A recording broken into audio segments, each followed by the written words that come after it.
사도신경으로 신앙 고백하겠습니다. 나는 전능하신 아버지 하나님, 천지의 창조주를 믿습니다. 나는 그의 유일하신 아들, 우리 주 예수 그리스도를 믿습니다.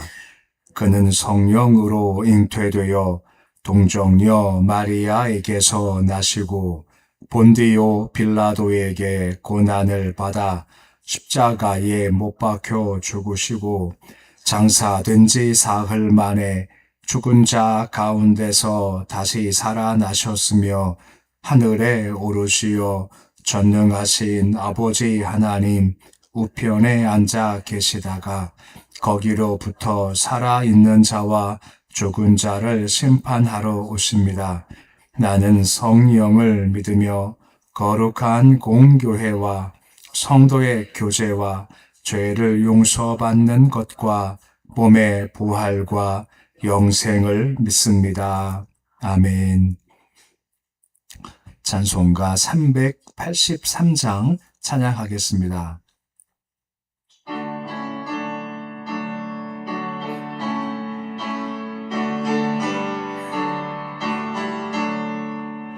눈을 들어 산을 보니 도움 어디서 오나 천지 지은 주 하나님 나를 도와주시네. 나의 발이 실족지 않게 주가 깨어 지키며 택한 백성 항상 지켜 길이 보호하시네. 도우시는 하나님이 내게 그늘 되시니 낮의 해와 밤의 달이 너를 상치 않겠네. 내게 화를 주지 않고 오늘 보호하시며 너의 출입 지금부터 영영 인도하시리. 아멘.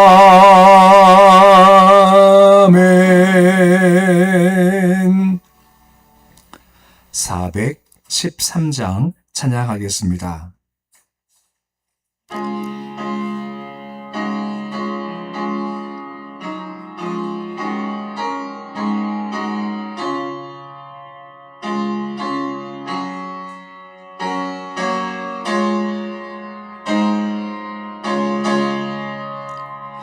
내 평생에 가는 길 순탄하여 늘 잔잔한 강 같든지 큰 풍파로 무섭고 어렵든지 나의 영혼은 늘 편하다. 내 영혼 평안해. 내 영혼 평안해. 저 마귀는 우리를 삼키려고 입 벌리고 달려와도 주 예수는 우리의 대장 되리. 끝내 싸워서 이기리라. 내 영혼 평안해. 내 영혼 평안해. 내 지은 죄 중빛 같더라도 주 예수께 달래면 그 십자가 피로써 다시 쓰사 있는 보다도 정하리라. 내 영혼 평안해. 내 영혼 평안해. 저 공중에 구름이 일어나며 큰 나팔이 울릴 때에 주 오셔서 세상을 심판해도 나의 영혼은 겁없으리. 내 영혼 평안해. 내 영혼 평안해.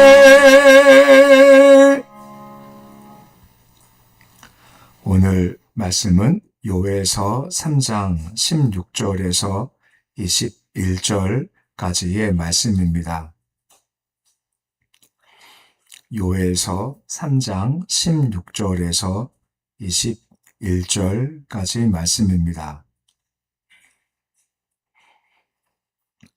요엘서 3장 16절로 21절까지의 말씀 우리 함께 봉독하겠습니다. 여호와께서 시온에서 부르짖고 예루살렘에서 목소리를 내시리니 하늘과 땅이 진동하리로다. 그러나 여호와께서 그의 백성의 피난처 이스라엘 자손의 산성이 되시리로다. 그런즉 나는 내 성산 시온에 사는 하나님 여호와인 줄을 알 것이라. 예루살렘이 거룩하리니 다시는 이방 사람이 그 가운데로 통행하지 못하리로다. 그날에 산들이 단 포도주를 떨어뜨릴 것이며 작은 산들이 젖을 흘릴 것이며 유다 모든 시내가 물을 흘릴 것이며 여호와의 성전에서 샘이 흘러나와서 씻긴 골짜기에 되리라. 그러나 애굽은 황무지가 되겠고 에돔은 황무한 들이 되리니 이는 그들이 유다 자손에게 포악을 행하여 무지한 피를 그 땅에서 흘렸음이니라. 넌 영원히 있겠고 예루살렘은 대대로 있으리라. 내가 전에는 그들의 피 흘림 당한 것을 갚아주지 아니하였거니와 이제는 갚아주리니 이는 여호와께서 시온에 거하심이니라. 아멘. 오늘 본문 말씀은 요엘서 전체의 결론에 해당하는 부분으로서 열국을 심판하실 것이다 와 함께 대신 주의 백성들은 천연적 승리를 거둘 거고 풍성하고 영원한 축복의 약속의 말씀이 대조가 되면서 오늘 말씀이 이어지고 있습니다. 16절에 보시면 중간에 그러나라는 말이 나오게 되죠. 그러니까 두 개의 상반된 내용을 가지고 이제 앞의 내용과 뒤의 내용이 좀 다르다, 좀 대조가 된다는 것을 지금 보여주심으로써 심판자 하나님 또한 구원자 하나님 모습을 좀 이렇게 대조시키는 말씀이 있게 되는 겁니다. 시온에서 불을 짓는다, 예루살렘에서 목소리를 내신다라고 말씀을 합니다.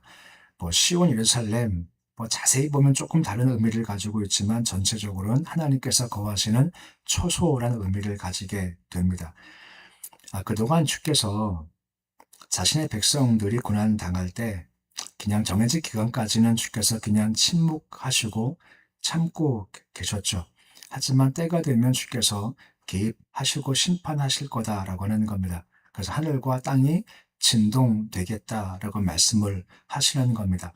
이건 주께 심판하셔서 천지간에 발생할 여러 가지 재앙들에 대한 언급과 또한 심판받을 열방 백성들에 대한 공포에 대한 모습을 보여주고 있습니다. 하지만 중요한 것은 그러나 하면서 하반절이 좀 달라지기 시작한다는 겁니다. 하지만 내 백성은 내가 그의 피난처가 될 것이고 산성이 될 거다라고 언급을 해주고 있는 겁니다.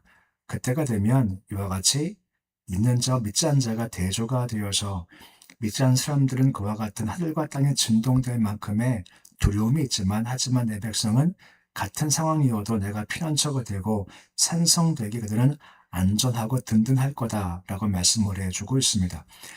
이런 피난처와 산성이라는 것, 성경 말씀에 곳곳에 많이 강조돼 나오게 되는 거죠. 특별히 심판이 임할 때 산성과 피난처의 가치가 그만큼 더욱더 커져간다라고 말씀을 해주고 있다는 겁니다. 이것이 마지막 때 심판 때 있을 일들이라는 겁니다. 또한 17절 말씀 보시면, 중반쯤 보시면 너희가 나를 알 거다라고 말씀을 해주고 있습니다. 우리 안다는 말을 무척 많이 강조하죠. 우리가 안다는 것은 그냥 머리로 지식으로 아는 것이 아니라 체험에 의해서 깊이 안다는 것을 이야기를 하고 있다라고 하는 겁니다. 제가 바다를 보면서 내가 바다를 알자는 것과 수십 년간 배를 타고 바다를 하신 분이 내가 바다를 알아 하는 것은 그 깊이가 다르지 않습니까? 그와 똑같다는 겁니다. 네, 그때가 되어오시면 이스라엘 백성들 내가 주님을 압니다. 우리가 주님을 압니다. 라고 하는 것은 무슨 의미겠습니까? 주님과의 깊은 만남 가운데서 주님이 이런 분이시구나 하는 것을 깊이 그들이 알아간다는 것이고, 이것은 그들과 주님과의 관계가 완전히 회복된 상태라고 하는 것입니다. 요한 1서에 보면 신앙 단계 설명할 때 아이 단계, 자녀 단계, 청년 단계, 아비 단계로 쭉 나눠져요. 네, 특징들이 많은데 가장 마지막 아비 단계 특징이 뭐냐 이겁니다. 내가 하나님을 압니다. 이게 바로 아비의 단계인 겁니다. 신앙생활 처음 시작한 분들이 내가 하나님을 압니다 하는 것과 수십 년 동안 깊은 체험 가운데 내가 주를 알자는 것과 차이가 있듯이 말입니다. 이것이 바로 아비의 신앙이라고 하는 겁니다. 내가 안다는 것 말입니다. 야곱부터 느지막이 죽을 쯤 되었었을 때 젊은 요셉도 그만큼 뛰어난 사람이지만 그 아비가 뭐라 말합니까? 요셉한테 내가 안다라고 하지 않습니까? 그 알의 깊이가 더욱더 깊어지는 것이 분명히 주님과의 관계에서 이루어진다는 겁니다. 언제 말이면 그때가 임하면 그렇게 알게 된다라고 말씀해주고 있습니다. 그러면서 11월 하반절 말씀 보시면 예루살렘은 거룩할 거다 하고 이방 사람 다시 통행하지 못할 거다 라고 17절 하반절 말씀에서 이렇게 말씀을 해주고 있습니다. 곧 이제 그때가 되어지면 이방 사람은 그곳에 오지 못한다라고 되어져 있습니다. 이방 사람들은 누구겠습니까? 그 당시 기준은 혈통적 의미의 사람들을 이방인이다라고 하겠지만, 여기서 이방인은 주를 찾냐, 주를 찾지 않냐, 바로 그 차이가 있다는 겁니다. 주 이름을 부르는 사람들은 주께 가까이 올 수 있지만 주 이름 부르지 않으면 내게 가까이 오지 못한다라고 말씀을 해주고 있는 겁니다. 그래서 제가 주를 압니다. 내가 주의 이름을 부르겠습니다. 한 사람들과 그렇지 않은 자가 구분되는 모습들이 지금 강조가 되고 있는 겁니다. 18절 말씀 보시면 계속해서 그 당시 이루어질 축복의 말씀들이 계속해서 이어지는 것이 예루살렘의 축복과 반대로 애굽의 황폐함과 대조가 되는 겁니다. 18절 처음에 그날에라고 시작되고 있습니다. 물론 가장 마지막 여호와의 날을 의미하지만 또한 중간중간 주가 정하신 때가 있지 않습니까? 그날 이렇게 대조가 될 거다라고 말씀하고 있으시다는 겁니다. 산들이 단 포도주를 떨어뜨릴 거다.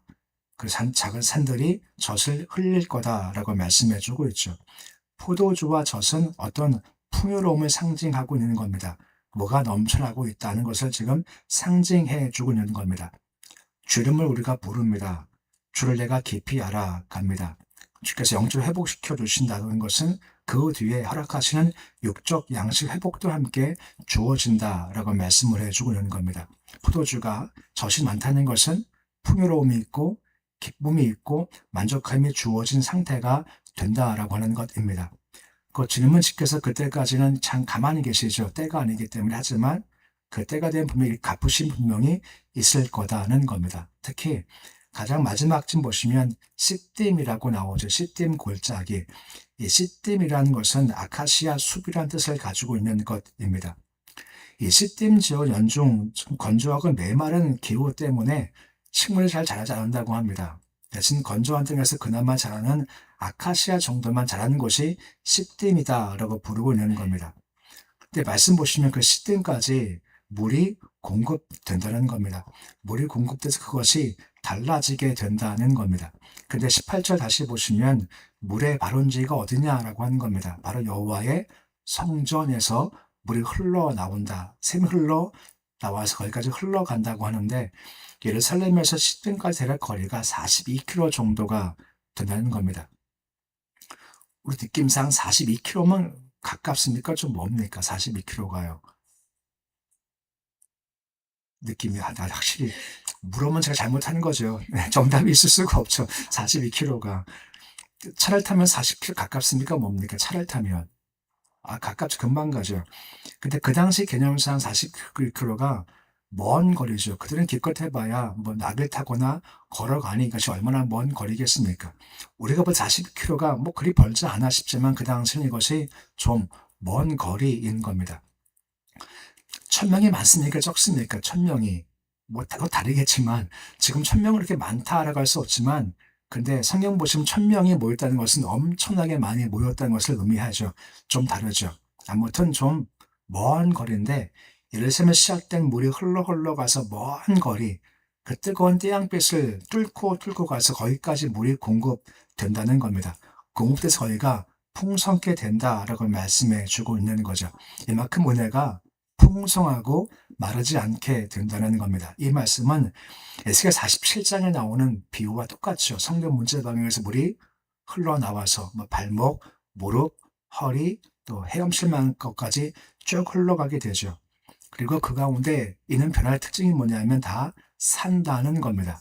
특히 사해, 죽음받아도 산다라고 하는 겁니다. 죽은 게 사니까 풍요로움이 있고 기쁨과 즐거움이 주어지게 된다는 겁니다. 누구한테 말입니까? 주 이름을 부를 땐, 이 말 참 좋아하는데 결국은 되게 하신다는 겁니다. 지금 안 되지만 결국은 주 이름 부를 때 되게 해요. 시딤처럼 황폐할 수 있죠. 메마를 수 있죠. 하지만 은혜가 들어가면, 복음 들어가면, 예수가 들어가면 달라진다는 겁니다. 이걸 마태복음 4장 16절 말씀에서는 조금 다르게 설명을 합니다. 마태복음 4장 16절에 보시면 예수께서 오셨을 때 모습을 이렇게 설명하는 겁니다. 우리 말씀 같이 함께 읽어보시겠습니다. 흑암에 앉은 백성이 큰 빛을 보았고 사망의 땅과 그늘에 앉은 자들에게 빛이 비추어도다 하였느니라 라고 하죠. 예수 오시기 전까지는 흑암이었다는 겁니다. 하지만 그들이 큰 빛을 보았다라고 하죠. 사망의 땅은 그늘이지만 역시 빛이 비추었다는 겁니다. 어둠에 빛이 임하면 달라지기 시작한다는 겁니다. 곧 주의 백성들이 어느 정해진 기간까지는 황폐하고 흑암 가운데 있지만 그때까지 주를 잘 바라보고 주 이름 부르면 이것이 끝나고 시tum과 같이 메마른 땅이 황폐한 땅들이 바뀌는 때가 분명히 다가온다는 겁니다. 그때까지 주 이름을 바라보고 주 이름을 부르라 라고 하는 겁니다. 하지만 19절 말씀 보시면 다른 얘기가 시작이 돼요. 19절 가장 처음에 그러나 라고 시작되면서 애굽은 황무지가 된다. 에돔은 황무한 들이 되겠다 라고 말씀을 해주고 있는 겁니다. 원래 애굽과 에돔은 좀 좋은 땅, 좋은 지역이어서 뭔가 산물이 많은 곳입니다. 우리가 알지만 가나안 땅 가면 돌면 전부 다 애굽에 갔습니다. 애굽은 물이 풍부했거든요. 이 말씀과 같이 정반대가 되죠. 18절 말씀 보았지만 시든과 같이 황폐한 땅이 좋은 땅 바뀝니다. 은혜가 임하면. 하지만 반대로 애굽은 황무지가 되고 에돔은 황무한 들이 되겠다라고 하는 것은 주를 안 부르면 이와 같이 좋은 것도 나쁘게 바뀔 수밖에 없다 하면서 이렇게 대조시키며 설명을 잘해주고 있다는 겁니다. 보면 그 역전의 때가 분명히 다가올 것이기 때문에 그때까지 주를 잘 바라보고 주 이름을 불러야 한다라고 말씀을 해주고 있는 겁니다. 20절 말씀 보십시오. 유다 영원히 있겠다. 예루살렘은 대대에 있을 거다라고 말씀을 해주고 있는 겁니다. 영원히 대대로 그러니까 주실 영광과 능력과 회복들이 영원하다라고 하는 것입니다. 곧 이 땅에서 얻는 일생과 달리 이것이 영원하다라고 밝히는 거죠. 좀 다르게 설명하면 주가 주시는 것만 진짜라고 하는 겁니다. 내가 얻는 것은 가짜여서 잠시 만족을 주지만 금방 썩어져 보이고 세상 것의 모습이다라고 하는 겁니다. 그러기에 세상 것 말고 영원한 주가 주신 것을 추구하고 찾는 것이 마땅하다라고 말씀해 주고 있습니다. 그래서 21절 가장 마지막에 뭐라 말씀해 주고 있습니까? 이제는 갚아 주리니 라고 말씀해 주고 있습니다. 이제는 갚아주겠다 라고 말씀을 해주고 있는 겁니다. 다시 말씀하지만 지금까지는 좀 힘들었었고 좀 어려웠었죠. 하지만 이때가 지나면 주님께서 다시 내가 갚아줄 때가 있다는 겁니다. 달리 말하면 이제는 내가 응답하겠다. 이제 내가 회복시켜 주겠다. 이제 내가 열어주겠다. 여러 가지 것을 바꾸실 수가 있게 되어지는 겁니다. 지금 요엘이 힘든 상황이 계속되고 있거든요. 물론 죄 때문입니다. 하지만 회개하고 돌아오면 주 이름을 부르면 이제는 내가 갚아줄 때가 분명히 오고 응답할 때가 분명히 온다 하는 위로 메시지로 오늘 말씀을 마치고 있는 겁니다. 이건 그 당시만 아니라 지금도 역시 마찬가지라고 하는 겁니다. 이제는 갚아줄 거고 응답해 줄 거고 기억할 거고 도와줄 거야 하고 말씀해 주고 있다는 겁니다. 오늘 말씀 보면 대조가 나옵니다. 주를 부르는 자와 주를 부르지 않는 자의 차이점이 나오죠. 단어만 쭉 말씀드리면 주를 부를 때 산성, 피난처, 거룩, 단포도주, 찌뜸의 무성, 생명력, 풍요, 기쁨, 웃음, 즐거움 등등등등 이렇게 주어져요. 주를 부를 때 결국은 주께서 되게 하십니다. 안 부르면 보호자가 없습니다. 황무해주고 뭘 받아도 일시적인 것에 그칠 수밖에 없다라고 하는 겁니다. 이것이 차이가 있다는 겁니다.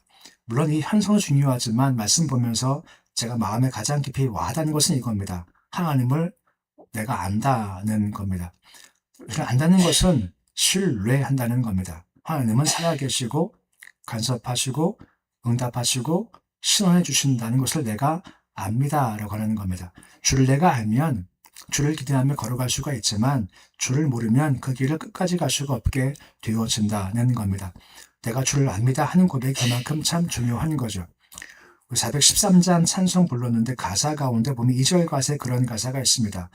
저 마귀는 우리를 삼키려고 입 벌리고 달려와도 주 예수는 우리의 대장 되시니 끝내 싸워 이기리라 고백해 주고 있습니다. 이것이 가능한 이유가 뭐겠습니까? 우리가 그분을 안다는 겁니다. 그분의 전능하심과 권세능력을 내가 안다는 겁니다. 알기에 내가 주를 의지할 수 있고 신뢰할 수 있고 참을 수 있고 될 수가 있다는 겁니다. 그게 승리를 가져오는 역사가 되어지는 겁니다. 주를 알미 더욱더 깊어지고 더 깊어지십시오. 더 깊이 주를 알아서 내가 주를 압니다 하는 고백 가운데 결국은 갚으실 주님, 응답하실 주님, 풍요롭게 하실 그 주를 바라보아 잠시의 힘듦과 어려움 가운데 실족하지 마시고 끝까지 주를 바라보는 모습으로 오늘 우리의 말씀과 같이 끝내 갚으실 주님, 끝내 승리하실 주를 바라보는 모습이 되실 수 있으시기를 우리 주 이름으로 축원해 드립니다. 기도하겠습니다. 아버지 하나님, 우리가 알되 주를 더욱더 깊이 알아가기 원합니다. 아비 신앙과 같이 아브라함처럼 다윗처럼 엘리야처럼 바울처럼 내가 주를 압니다. 단순한 한마디지만 그 속에는 엄청난 의미가 담겨져 있습니다. 그래도 마찬가지입니다. 더 깊이 주를 알아가기 원합니다. 주를 알기에 하나님의 전능하심과 능력, 권세를 내가 알기에 잠깐 시험이 와도 어려움이 와도 흔들리지 않고 끝내 주 붙잡고 승리할 겁니다 하는 믿음의 단단한 모습으로 설 수 있도록 주여 도와주시옵소서. 분명 주님은 주를 부를 때 분명 갚아주시고 응답해 주시는 분이십니다. 산성이고 피난처가 되어 주십니다. 결국은 시딤과 같이 매번한 땅도 회복시켜 주실 것이고 포도주가 넉넉하게 하실 것이고 생명력을 더하실 것이며 복을 주시되 일시적인 것이 아니라 영영한 복 허락해 주실 겁니다. 항상 우리가 새벽 예배 드릴 때마다 그 주를 바라보게 하시고 그 주를 더 깊이 알아갈 수 있도록 주님 도와주셔서 우리 모두가 가장 깊은 아비의 신앙 단계까지 잘 세워져 나갈 수 있도록 도와주시옵소서. 우리 예수를 압니다. 예수의 권세를 우리가 압니다. 그러니까 우리가 이 시간 나와서 믿음으로 간구합니다. 예수를 부를 때 구할 때 그 구함이 믿음의 구함되고 믿음의 외침되게 해 주시옵시고 믿을 때 가장 좋은 거 허락하시는 주의 손길 가운데서 질병 문제, 감정 문제, 마음 문제, 상관과 문제, 관계 문제, 가정 문제, 자녀 문제가 어느 정도 해결될 수 있도록 주님 도와주시옵시고 해결될 때까지 끝까지 믿음 잘 붙잡을 수 있도록 도와주시옵소서. 가정들 은혜 가운데 평안케 하시옵시고 주신 기업과 일터들 형통하도록 도와주옵소서. 자손들 견고히 주만 잘 붙잡기 소망합니다. 어두운 세상입니다. 이럴 때일수록 기준이 참 중요한 건데 자기 본능과 자기 생각이 기준되지 않게 하시고 오직 말씀 기준 되어 우리 아이들도 좁은 문 좁은 길 잘 걸어가 생명길 갈 수 있도록 도와주시옵소서. 교회에 기름 부어주시길 소망하며 성령 충만케 도와주시옵시고 주의 마음 무장되어서 이 지역 전도와 또 해외 전도까지 나갈 수 있도록 은총 더하여 주시옵소서. 나라 민족 주께서 붙잡아 주시기를 소망합니다. 힘들고 어려울 때입니다. 돌파할 지혜를 주시길 소망하며 명철을 더하여 주시기를 소망합니다. 많은 난제들 가운데서 가장 지혜로운 길 주의 마음을 알게 하시고 주를 경외해 주시는 지혜로 무장한 자녀 나갈 수 있도록 도와주옵소서. 북한 땅 흑암입니다. 하지만 빛이신 예수가 들어가면 달라집니다. 북한 땅 그늘진 곳이지만 빛이신 예수가 들어가면 달라지오니 예수 통한 새 역사가 저것에서 펼쳐질 수 있도록 도와주시옵소서. 오늘 주의 하루가 시작되었습니다. 오늘도 주께 주시는 귀한 날 선물의 날입니다.